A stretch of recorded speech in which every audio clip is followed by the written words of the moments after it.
Howdy, hey, welcome back to All About That Disney Life. I am Danny B, the girl who's all about that Disney life. We now move on to my favorite movie, Fantasia 2000. Judge me if you want.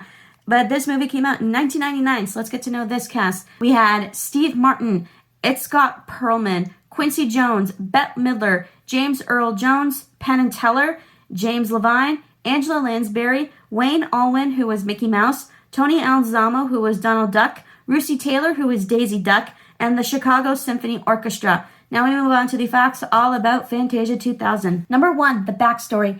In 1940, Walt Disney released Fantasia, which had 8 animated segments set to pieces of classical music. He planned to have the movie on continual release with new segments replacing older ones, so audiences would never see the same movie twice. The idea was dropped following the movie's initial low box office receipts and a mix of response from critics. Following preliminary work on new segments, the idea was shelved by 1942 and was not revisited for the remainder of Walt Disney's life. In 1980, animators Wolfgang Reitherman and Mel Shaw started preliminary work on Musicana, a feature film mixing jazz, classical music, myths, modern art, following the old Fantasia format that was to present ethnic tales from around the world with the music of the various countries.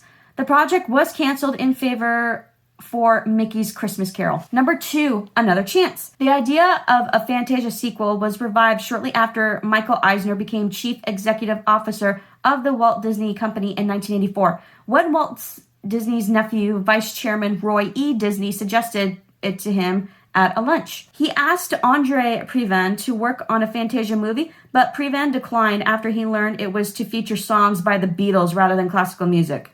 Really? The Beatles. Okay. Eisner then approached Leonard Bernstein with the same idea, but while he seemed enthusiastic, Bernstein died before production began. It took a further 7 years before the movie was reconsidered after the 1990 reissue of Fantasia grossed $25 million domestically, and the announcement of its limited availability on home video in 1991 prompted 9.25 million pre-orders. The Disney company saw its commercial success as a sign that there was enough public interest in the Fantasia franchise to make a sequel. Eisner finally gave the green light to the movie in 1991 and had Roy E. Disney serve as executive producer on the basis that its production was funded by the proceeds from the video's sales. Number 3, production. Production began under the working title of Fantasia Continued with the release for 1997. The title changed to Fantasia 1999, followed by Fantasia 2000 to coincide with its theatrical release in 2000. Disney formed its initial running order with half of the Fantasia program and only 3 or 4 new numbers with the aim of releasing a semi-new movie. Realizing the idea wouldn't work, he kept 3 Fantasia segments, The Sorcerer's Apprentice, The Nutcracker Suite, and Dance of the Hours, in the program for a while. Night on Bald Mountain was the most difficult segment for him to remove from his original running order because it was one of his favorites. He had placed it in the middle of the movie without Ave Maria, but felt it wouldn't work and scrapped the idea. Also, Dance of the Hours was dropped and the Nutcracker Suite was replaced by Rhapsody in Blue during the last few months of production, following the response from numerous test screenings. Disney kept The Sorcerer's Apprentice in the final program as a tribute to the original Fantasia. The segment underwent digital restoration by Cinesight in Los Angeles. Disney considered using Clair de Lune, a piece originally made for Fantasia that followed 2 great white herons flying through the Everglades at night, but thought it was too boring. An idea to have a nightmare and a dream struggling for a sleeping child's soul to Rhapsody on a Theme by Pagani by Sergei Rachmaninoff was fully storyboarded but fell through. Number 4, the music. The music to The Sorcerer's Apprentice was already recorded on January 9th, 1938 for the first movie at Culver Studios, California with the great Leopold Stokowski. The recording of Rhapsody in Blue used in the movie is an edited version of Freddie Groff's orchestration of the piece performed by the Philharmonia Orchestra with conductor Bruce Broughton. The shortened version was made by cutting 125 bars of piano solo in 3 different places. The remaining 6 pieces were recorded at the Manaff Temple in Chicago, performed by the Chicago Symphony Orchestra, conducted by Levine. Pines of Rome was rearranged in 1993 by Bruce Coughlin, who reduced the 4-movement piece by cutting the 2nd movement and trimming sections of the 3rd and 4th movements. The piece was recorded on March 28, 1994. The second recording involved Symphony No. 5, Carnival of the Animals and Pomp and Circumstance on April 25th, 1994. Carnival of the Animals, the finale, uses two pianos played by Gail Niwa and Philip Sabronsky. Pomp and Circumstance was arranged by Peter Schickley and features the Chicago Symphony Chorus and soprano soloist Kathleen Battle. The next recording took place on April 24th, 1995 for Piano Concerto No. 2 with pianist Yafmin Brofman. On September 28, 1996, The Firebird was the final piece to be recorded. Its session lasted for 3 hours. The piece was arranged using 4 sections from Stravinsky's 1919 version of the score. Number 5, the different segments. I'm going to be really excited talking about this part. What I appreciate about Fantasia 2000, I appreciate the sequel because when I watched the original Fantasia, it didn't really appeal to me that much. But this version, the sequel, I think it appeals to my generation a bit more, and I fully appreciate the music and the animation and everybody who worked so hard making this movie. So the movie begins with the sound of an orchestra tuning and Dems Taylor's introduction from the original Fantasia. Panels showing various segments from Fantasia fly in outer space and form the set and stage for an orchestra. Musicians take their seats and tune up as animators and artists draw at their desks before James Levine approaches the conductor's podium and signals the beginning of the first piece. The first piece is Symphony No. 5 by Ludwig van Beethoven. Abstract patterns and shapes that resemble hundreds of colorful triangle-themed butterflies in dozens of magentas, reds, oranges, yellows, greens, cyans, turquoises, blues, indigos, violets, purples, pinks, grays, whites, and browns in various shades, tints, tones, and hues explore a world of light and darkness while being pursued by a swarm of dark black pentagon or hexagon-shaped bats. The world is ultimately conquered by light and color. This segment is introduced by surviving footage and recordings by Deems Taylor and then later introduced by Steve Martin. The next piece is called Pines of Rome by Antonio Respighi. A family of humpback whales are able to fly. The calf is separated from his parents and becomes trapped in an iceberg. He eventually finds his way out of the iceberg with the help of his mom. The family join a larger pod of whales who fly and frolic through the clouds to emerge into outer space, and this piece was introduced by Itzhak Perlman. The next piece is called Rhapsody in Blue by George Gershwin. It's set in New York City in the 1930s and designed in the style of Al Hirschfeld's known caricatures of the time. The story follows 4 individuals who wish for a better life. Duke is a construction worker who dreams of becoming a jazz drummer. Joe is a down-on-his-luck unemployed man who wishes he could get a job. Rachel is a little girl who wants to spend time with her busy parents instead of being shuttled around by her governess. And John is a harried rich husband who longs for a simpler, more fun life. The segment ends with all 4 getting their wish, though their stories interact with each other's without any of them knowing. It's introduced by Quincy Jones and pianist Ralph Gierson. The next piece is Piano Concerto No. 2, Allegro Opus 102 by Dmitri, be patient with me with this last name because it's going to be hard to pronounce, Shostakovich. It's based on the fairy tale The Steadfast Tin Soldier by Hans Christian Andersen. A broken toy soldier with one leg falls in love with a toy ballerina and protects her from an evil jack-in-the-box. Unlike the original story, this version has a happy ending. It's introduced by Bette Midler and featuring pianist Yafmin Brofman. The next segment is called The Carnival of the Animals.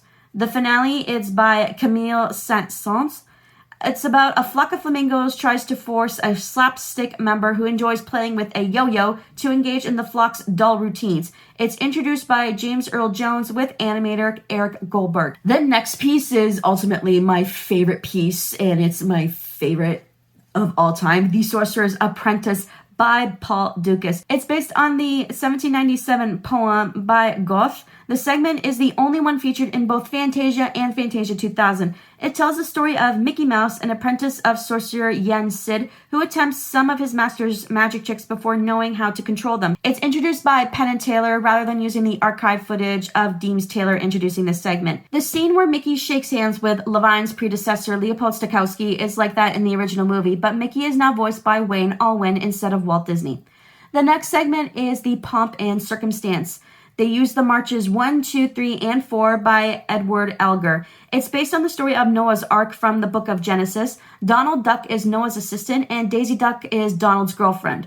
Donald is given the task of gathering the animals to the ark and misses, loses, and reunites with Daisy in the process. And this segment is introduced by James Levine. The last piece is the Firebird Suite. It's the 1919 version by Igor Stravinsky.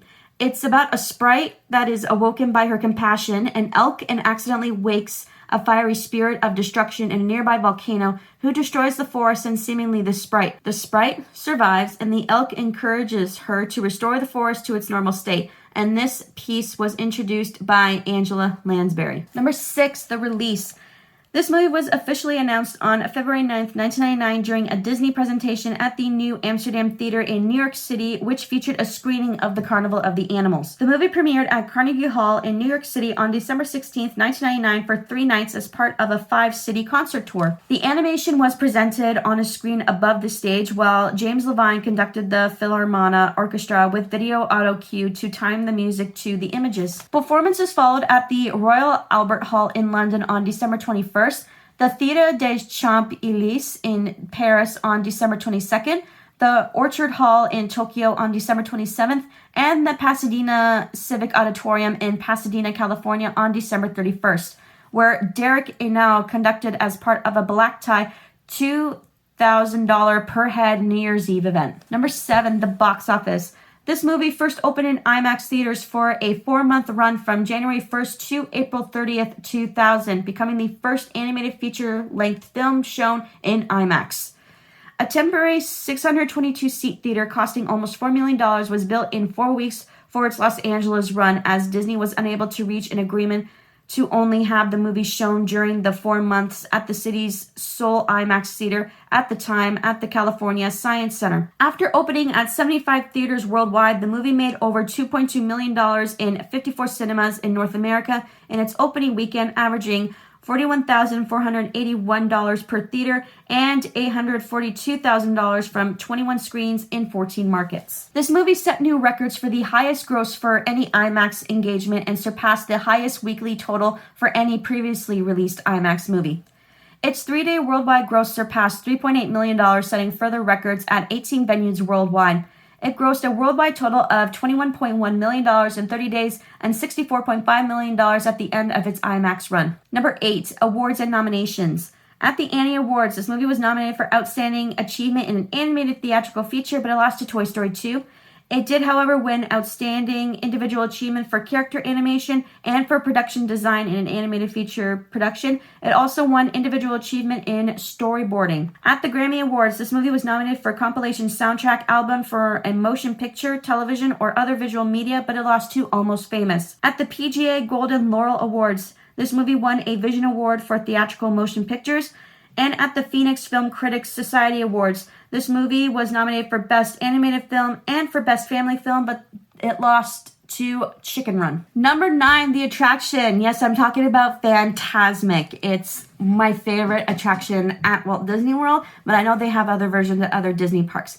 So the one at Disneyland, the synopsis for the one at Disneyland, for Fantasmic, it takes place on the waters of the rivers of America at Disneyland and on stage across the waterway on Tom Sawyer Island. The synopsis at Disney's Hollywood Studios at Walt Disney World, the Florida version of the event and show takes place at the Hollywood Hills Amphitheater with a rocky mountain and a facade of trees serving as a setting. The narrative of the Walt Disney World version is fairly similar to that of Disneyland's original version and defunct Tokyo Disney Sea version, with the show's introduction and conclusion nearly identical. And the Tokyo Disney Sea version, the Fantasmic debuted at Tokyo Disney Sea on April 28, 2011, replacing the Bravissimo show in the Mediterranean harbor. The show was originally planned to debut on April 23rd with the park's 10th anniversary Be Magical celebration, but was delayed by the Great East Japan earthquake in March of 2011.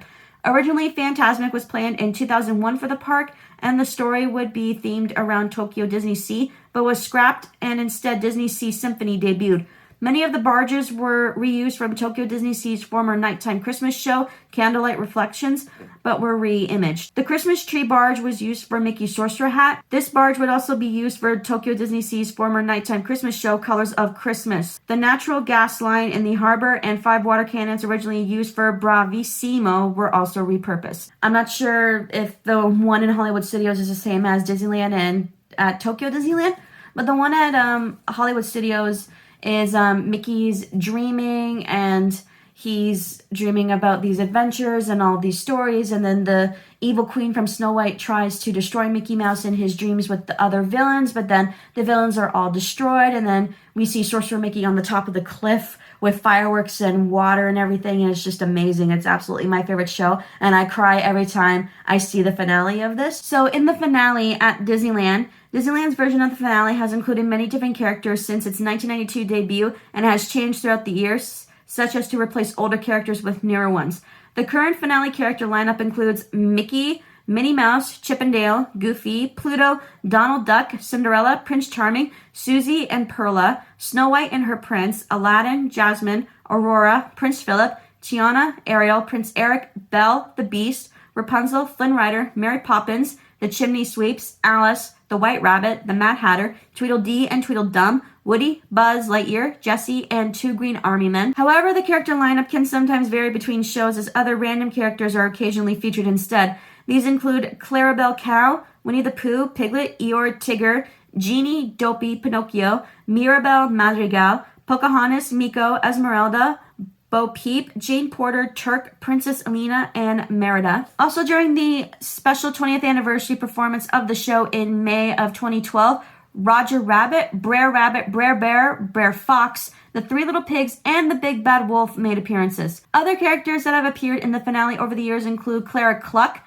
Max Goof, Doc, Grumpy, Happy, Sleepy, Sneezy, Bashful, Geppetto, Gideon, Baloo, Friar Tuck, Prince John, Timon, Rafiki, John Smith, Quasimodo, Hercules, Phil, Fa Milan, Mushu, Tarzan, Stitch, Launchpad, McQuack, Monterey Jack, and Rebecca Cunningham. The Walt Disney World's version of the finale currently includes Mickey, Minnie, Chip, Dale, Goofy, Pluto, Donald, Pinocchio, Geppetto, Snow White and her prince, Doc, Grumpy, Happy, Sleepy, Sneezy, Bashful, Dopey, Aladdin, Jasmine, Genie, Moana, Belle, Beast, Ariel, Prince Eric, Tiana, Rafiki, Stitch, Pocahontas, Miko, Fa Milan, Elsa, Baloo, and Mary Poppins. However, the character lineup can sometimes vary between shows as other random characters are occasionally featured instead. These include Daisy Duck, Judy Hopps, Nick Wilde, Anna, Scrooge McDuck, Alice, Peter Pan, Jiminy Cricket, Aurora, Cinderella, Mei Lee, and Mirabelle Madrigal. As in Disneyland, the character lineup has gone through changes since its debut. For example, Brer Bear, John Smith, Hercules, Meg, Phil, Bert, and the Chimney Sweeps appeared on the boat regularly in the past. Other characters who appeared in the finale over the years include Mr. Smee, Mushu, Tigger, Brer Fox, Fairy Godmother, Quasimodo, Lilo, Timon, Max Goof, and Robin Hood. Characters may vary in this version as well, though not quite as often. The Tokyo Disney Sea version of the finale include the following characters besides the Phantasmic Dancers. On Barge 1, there's Mickey, Minnie, Pluto, Snow White, the Prince, and Dopey. On Barge 2, there's Chip, Dale, Clarice, Marie, Aurora, and Prince Philip. On Barge 3, there's Pinocchio, Geppetto, Jiminy Cricket, Ariel, Prince Eric, and Max the Sheepdog. On Barge 4, there's Donald, Daisy, Goofy, Aladdin, Jasmine, and Abu. For a while, however, only 3 barges were operational, holding the following characters. On Barge 1, there was Mickey, Minnie, Pluto, Snow White, the Prince, and Dopey. Barge 2 was Chip, Dale, Clarice, Ariel, Prince Eric, and Max the Sheepdog. And Barge 3, Donald, Daisy, Goofy, Aladdin, Jasmine, and Abu. Number 10, representation of Fantasia 2000 at the Disney parks. The Sorcerer's Hat was once the icon of Disney's Hollywood Studios, one of the 4 theme parks located at Walt Disney World. The structure was of the magic hat from the Sorcerer's Apprentice. It's still located at the resort in Fantasia Gardens, a miniature golf course that integrates characters and objects from the movie in each hole. At Disney's Hollywood Studios, Sorcerer Mickey occasionally comes out and takes pictures with guests.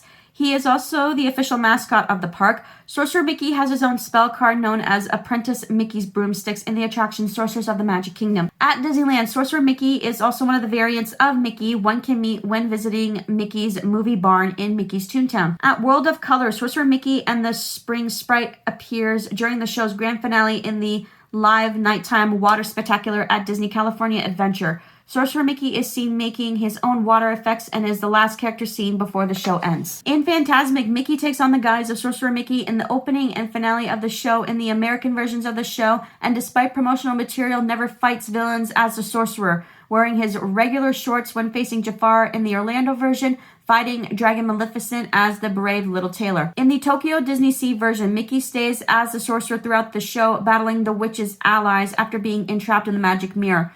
The Sorcerer's Apprentice theme also appears more often in the show's soundtrack. In the finale of this version of the show, Sorcerer Mickey's robes become white and glowing as he controls the fireworks and fountains of the finale. At Mickey's PhilharMagic, Sorcerer Mickey's magical hat is the main item in the computer animated short held at Disney's Magic Kingdom and Tokyo Disneyland theme parks.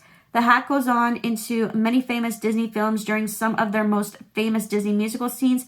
During the hat's adventure, it is being followed by Donald Duck, who is trying to get the hat back before Mickey notices it's missing. There's also representation of Fantasia and Fantasia 2000 at Disney's All-Stars Movies Resort at Walt Disney World. It's located close to the lobby building. The Fantasia area features the main pool themed after the Sorcerer's Apprentice.